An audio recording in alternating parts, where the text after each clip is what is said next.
Андан кийин ушундай абал болуп калды. Пайгамбарлык доорунан алыстагандан кийин диндин усулунда, негиздеринде, основаларында жана бөлүктөрүндө бөлүнүп жарылган ошол илим болуп калды дейт. Бул эмне? Азыркы күндөгү көптөгөн жамааттардын бөлүнгөндүгү. Илгертен баштап эле Му'тазилит, Жахмит, Аш'арит көптөгөн жамааттар, харижиттер, жамаат көптөгөн топ болуп бөлүнүп кетишти.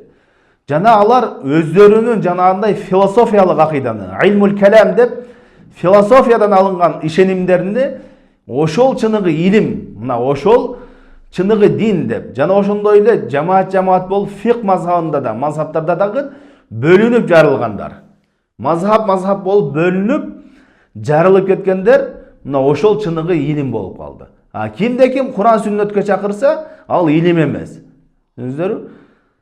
Илим дейт азыр, могу башка жахмилерди карасаң, Му'тазилит көптөгөн адашкан жамааттарды карасаң, чыныгы илим дейт, өздөрүнүн алым кылып көрсөткөндөр, алар эмне? Илмул каламды жакшы билсе, илмул калам деген философияны жакшы билсе, мына ошол алым дейт. Куран сүннөттү билген алым эмес, философияны билген ошол алым дейт.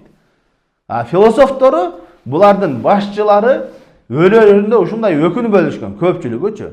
Мен жөн эле бир болбогон сөздөрдү чогултуп жүрүпмүн депчи. Кыйл кал дейт. Ал айтты, тигил айтты деген. Философия деген ушундай, бул философия деген Шейх-ул-Ислам Ибн Тайми айткандай, ушундай илим, ал акылдуу адам ага муктаж эмес да, ал илимгечи. Акылдуу адам ансыз деле көп нерсени түшүнөт. Ал эми ал көкмө адам аны түшүнбөйт. Бул көкмөгө да пайдасы жок, акылдууга да пайдасы жок да. Түшүнүктүбү? Бул философия деген эмне деген? Тукумду алып тукум көрүп калса айтат. Бул тукум каяктан келди? Тоок биринчи чыктыбы, тукум биринчи чыктыбы деп ушинтип кыр издеп отура бергендер бир. Жумурткадан кыр издеп отура бергендер, ушул философия. Бул илим эмес чынында. Түшүнүктүбү? Жөн эле каяктан эмне деп суроо берип. Ислам жамаатында адашкандар ушу жахмиттер ушундай болуп чыккан. Алар тиги римский философия менен аралашкандан кийин, негизи шариатта илим Куран сүннөт сахабалардын сөздөрү да. Аллах Таала жөнүндө ысым сыпаттары келди Куран сүннөттөчү.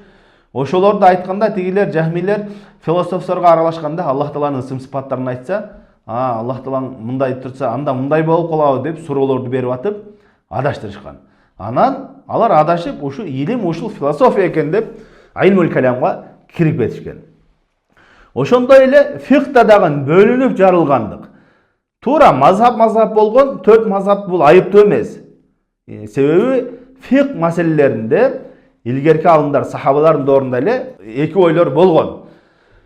Бул айыптуу эмес. Качан айыптуу? Ошого таассуп деп коет. Фанатизм болсо, мындайча айтканда, мен бир мазхабтан чыкпаймын, ошол мазхаб туура болсо да, туура эмес болсо да, ошодон чыкпаймын.